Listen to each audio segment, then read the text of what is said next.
people have to live in unity. We are still in transition. Civil society has been decimated. Of course, we rely on media. And I think the government has not done enough. The international community has failed to respond. No place in the world is perfect.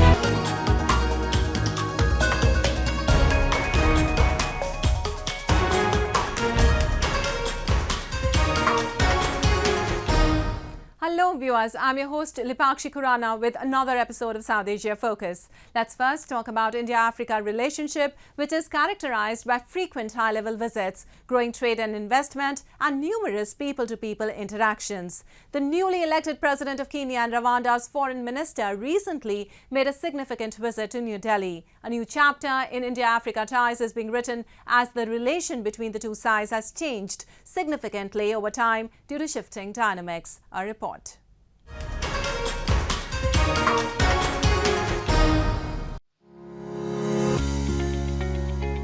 President of Kenya, William Samoei Ruto, arrived in New Delhi on a 3-day visit to India on December 4.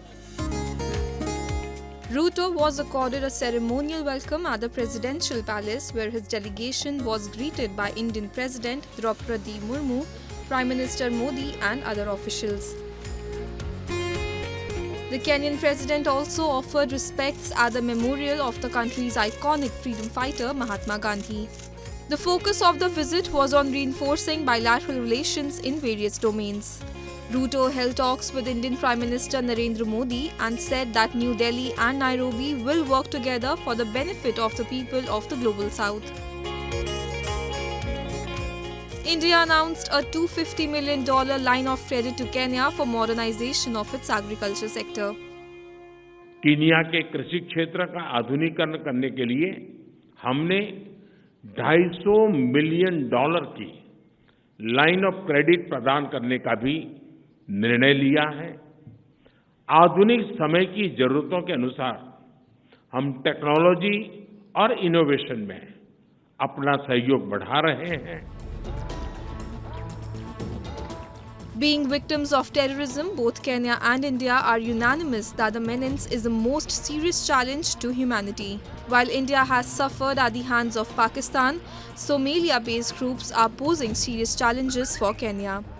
India and Kenya agreed to cooperate in the fight against the shared threat of terrorism with plans for enhanced intelligence sharing, information sharing and coordination between the two nations' armed forces. We are going to work together to see how we can stabilize and secure that region for the mutual benefit of the people living in the Global South. Terrorism is a big issue both for Kenya and India, and we've agreed that our defense forces will work together in collaboration, sharing information, sharing experience, sharing knowledge and intelligence to make sure that we deal with the challenge of terrorism. The first visit of India by the newly elected president of Kenya is significant in many aspects. The MOU between the Government of India and Kenya shipyards will pave way for Nairobi to receive assistance in expanding its boat building, repair and maintenance capabilities. Moreover, the concept of defense cooperation gained new momentum and a higher degree of awareness as a result of the joint vision statement and joint statement on maritime security.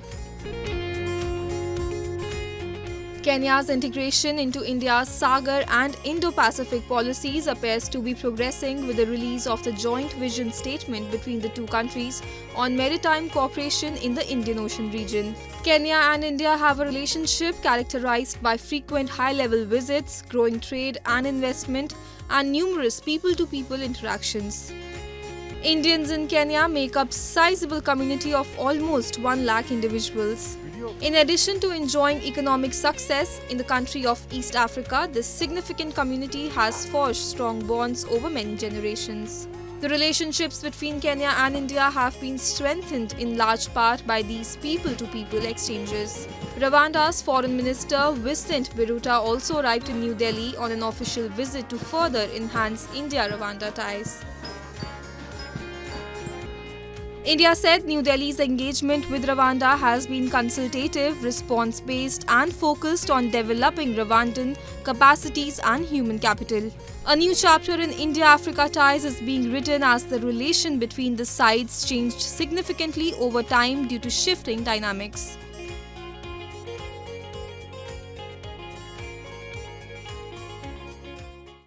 And now let's move to Pakistan's Lahore, which again topped the global pollution ranking with an unhealthy air quality level. Recently, Lahore's air quality was recorded the worst in the world, with the air quality index at a hazardous 400. The second largest city in Pakistan continues to suffer from a smog crisis that has affected the health and livelihood of millions of people. Children in Lahore's hospitals could be seen struggling to breathe. Health officials estimate that in the last month, there has been at least a 50% rise in pediatric patients presenting with respiratory issues exacerbated by poor air quality. A report.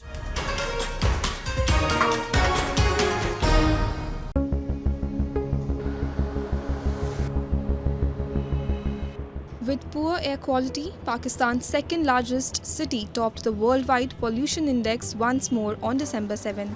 Lahore has now the worst air quality in the world, with an yearly air quality index AQI of 400, which is considered hazardous. Millions of people's lives and health have been impacted by the ongoing pollution issue in Lahore. Children in the crowded pediatric emergency rooms in Lahore are struggling to breathe. Holding nebulizing devices, parents could be seen engulfing their children's faces in a billow of steam while delivering medication to ease their congested airways.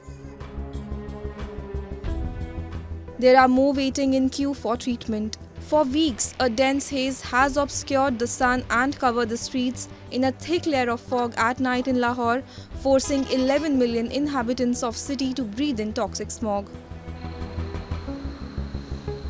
The problem of air pollution gets worse during the cooler months in Lahore and neighbouring areas as temperature inversion keeps a layer of warm air from rising and traps pollutants closer to the ground.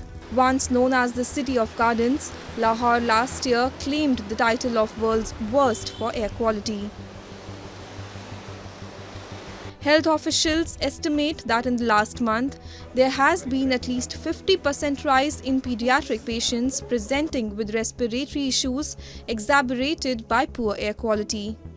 If our OPD was, for instance, of 10,000 in the last month, from them, like around 6,000 to 7,000 patients presented to us with a complaint of upper respiratory tract or lower respiratory tract infection. According to the UN Children's Agency, outdoor air pollutant killed 1,54,000 children under the age of 5 worldwide in 2019. In Pakistan, it is one of the top 5 causes of death among the entire population.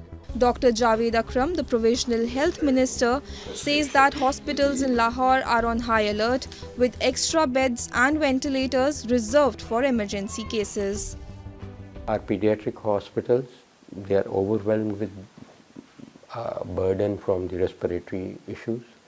In any case, the most common cause of infant mortality, obviously we are struggling to meet sustainable development goals here. The neonatal mortality is mainly driven from gastrointestinal disease and then respiratory disease.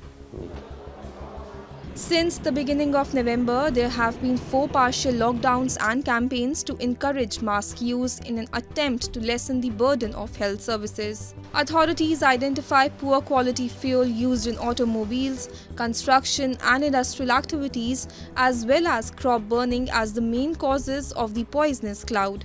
Farmers in Lahore and adjacent areas generally light fields to clear leftover rice crops to make room for wheat. In order to completely prevent burning without jeopardizing food security, farmers would need to make expensive investments in specialized equipment.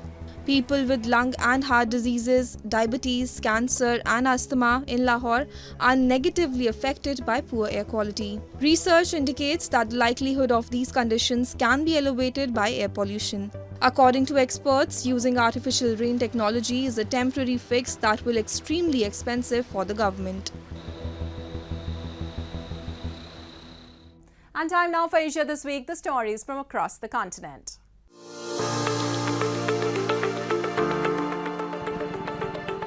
The US military said on December 7 it was grounding its fleet of V-22 Osprey aircraft after a crash last week off the coast of Japan that killed 8 people on board. Critics in Japan have said the Boeing and Bell helicopter developed Osprey is prone to accidents, although US and Japanese governments reject that claim. The latest crash happened during a routine training mission on November 29 off Yakushima Island, about 1,040 kilometers southwest of the capital Tokyo. At least 400 multi-purpose Ospreys have been delivered and are mainly used by the US Air Force, Marines and Navy in Japan and elsewhere, according to Boeing. The US Navy aircraft carrier deployed to Japan, the USS Carl Vinson, relies on them to deliver some supplies and personnel.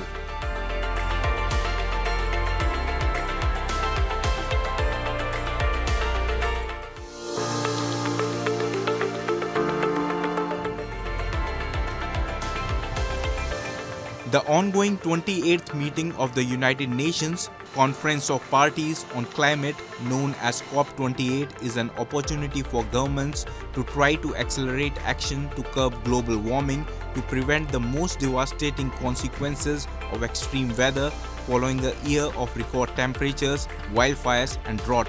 Reports so far show countries are off track to meet a UN target to keep the rise in global temperatures below 2 degrees Celsius, above pre-industrial levels, and pursue efforts to limit it to 1.5 degrees Celsius.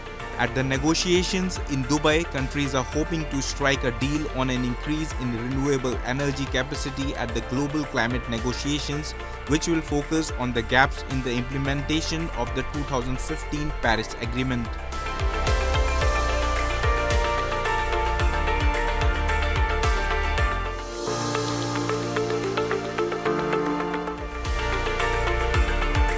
A video released on December 5 showed rescue personnel and ambulances arriving at the site of an apparent explosion in Pakistan's Peshawar city. 4 children aged 7 to 10 and an adult were injured in an explosion in the northwestern Pakistani city of Peshawar early on December 5, hospital and rescue officials said.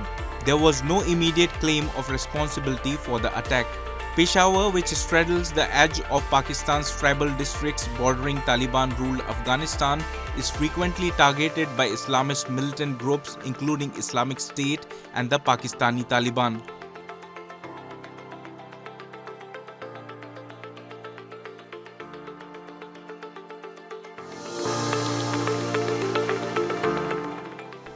And people in Pakistan appear to have accepted the reality that people go missing, and if they are unlucky, they will suddenly turn up one day.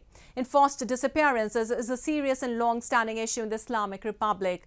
Recently, Chief of Pashtun Tahaffuz Movement Manzoor Pashtun was remanded to Islamabad police by an anti-terrorism court on 7-day physical remand in a case registered in Tarnool police station. Manzoor Pashtun was reportedly abducted by Pakistani intelligence services. Supporters of Manzoor Pashtun are saying that the abduction and detention of their leader was yet another effort at pushing Pashtun youth to violence.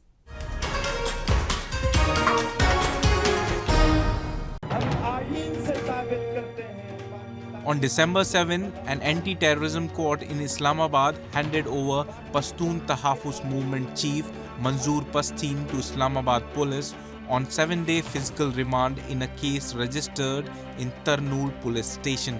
Earlier, Manzoor Pashtun was reportedly abducted by Pakistani intelligence agencies. The incident was reported a day after he was arrested by the police for addressing a protest to demand free cross-border movement with Afghanistan. The 29-year-old activist was arrested when he was traveling from the Balochistan's border town of Chaman to Turbat. Chaman Deputy Commissioner Raza Athar Abbas has claimed that Pashtun was arrested for firing on police vehicles. However, the PTM has denied the charge. Supporters of Manzoor Pashtun are saying that the abduction and detention of their leader was yet another effort at pushing Pashtun youth to violence.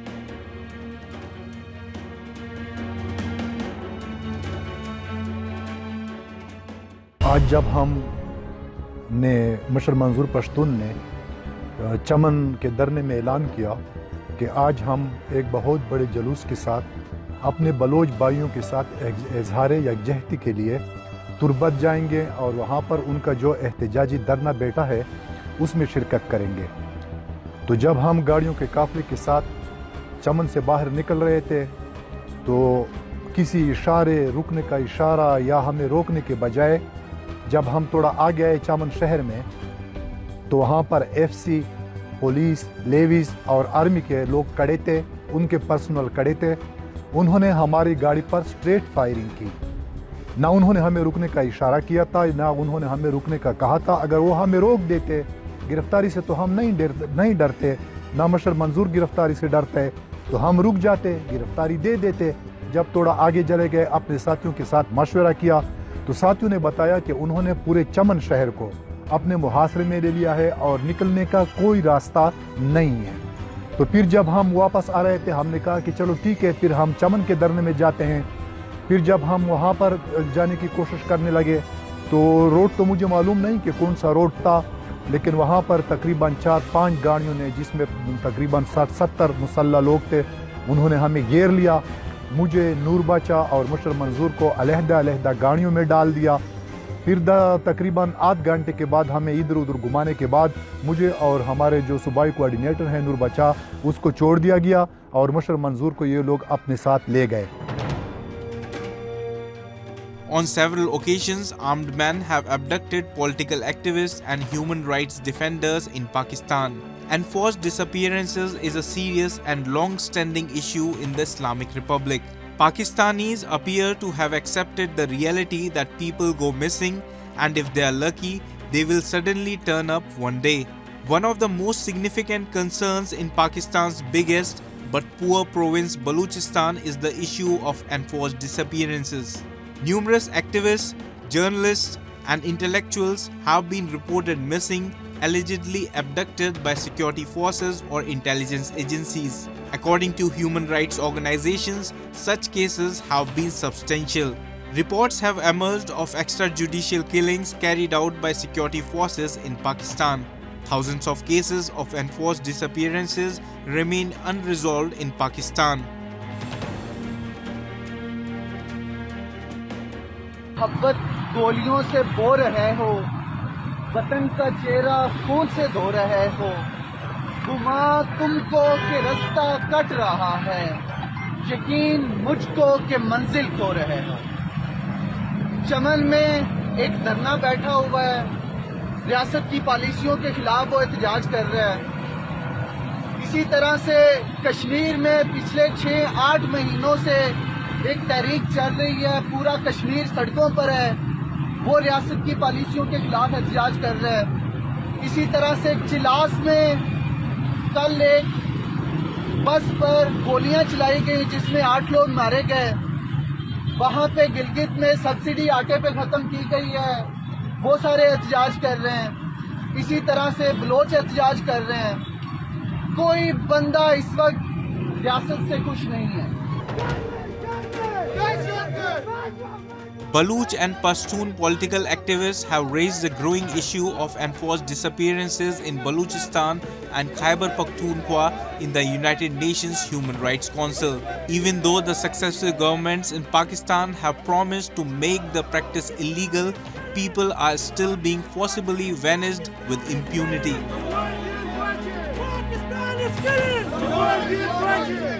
Odisha, the land of ancient temples, vibrant festivals and rich tribal traditions, is a cultural kaleidoscope waiting to be explored. In a bid to promote its coastal beauty and give rise to tourism, a 5-day-long international sand festival was organized by the government, engaging a large sum of people from around the globe. Let's take a look.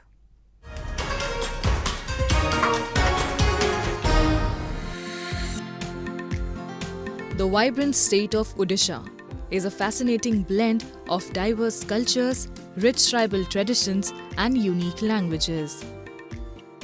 This is one such state in India which would surprise you with its evident beauty every time you dig a little more to understand its social and cultural dynamics. We all must be aware of the most popular city of Odisha, Puri, which is often considered one of the favorite tourist destinations in India because of its serene beach. Not so long ago, the vibrant city of Puri organized its 5-day-long 13th International Sand Festival at its Chandrabhaga beach, which attracted skilled sand artists from around the globe. I'm very glad to participate in project in India. It's my composition is Matryoshka. It's in Russian tradition. Today's topic is World Heritage, so me and my friend Irina from Russia, we are working together. This 5-day-long sand festival brought together skilled sand artists from different corners of the globe to showcase their talent in creating intricate and breathtaking sculptures entirely out of sand. The artists utilized the golden sands of the beach as their canvas, carving intricate designs and sculptures that convey messages. I'm very fortunate to be invited here to this festival, this world-class festival. I've done a piece that comes from my heart, and to, the wars that are going on, I just want to show peace to the world. People in thousands of numbers gathered to witness these captivating piece of sand sculptures which looked so lively due to its intricate detailing art. The festival aims to promote tourism, celebrate the rich artistry of sand sculpting and provide a platform for artists to exchange ideas and techniques. Not only did the festivity attract international sand sculptors, but also celebrated the talents of local artisans. The fusion of global perspectives and local flair created a vibrant tapestry of artistic expression. Public तो प्रत्येक साल बढ़ते ही जा रहा है और बहुत selfie लोग करता है और यहाँ के बालू कला का आनंद भी लेता है। हम लोग को पता नहीं था, इधर आके ही पता चला कि ऐसा कुछ फेस्टिवल होता है, तो ये तो मालूम नहीं था, तो अभी बहुत अच्छा लग रहा है। कोई पब्लिसिटी नहीं है तो होना चाहिए पब्लिसिटी, तो और भी लोग जान सके और लोग आ सके। The festivity was organized by the Tourism Department of Odisha to promote the coastal beauty of the region, making it a must-visit for art enthusiasts and tourists alike. More than 100 artists from countries like USA, Australia, Sri Lanka, Russia, Belarus and Czech Republic participate in the 13th International Sand Art Festival 2023. Actually, this is the 13th International Sand Art Festival, which is organized by Odisha Tourism Department, because this beach is very famous beach, Chandrabhaga beach, where lots of visitors they come. And especially for this festival, this is the biggest festival in India in Sand Art Festival, because every year we do this festival, and this year more than 100 artists participating around the world. Festivities like these play a vital role in preserving and nurturing states' regional as well as cultural legacies. Owing to this, the Indian government is making concerted efforts to promote its national heritage. Well, the International Sand Festival revolves around diverse themes that reflect the awareness embedded in the artistry. And with that, we come to the end of this week's episode. See you next week. Goodbye and take care.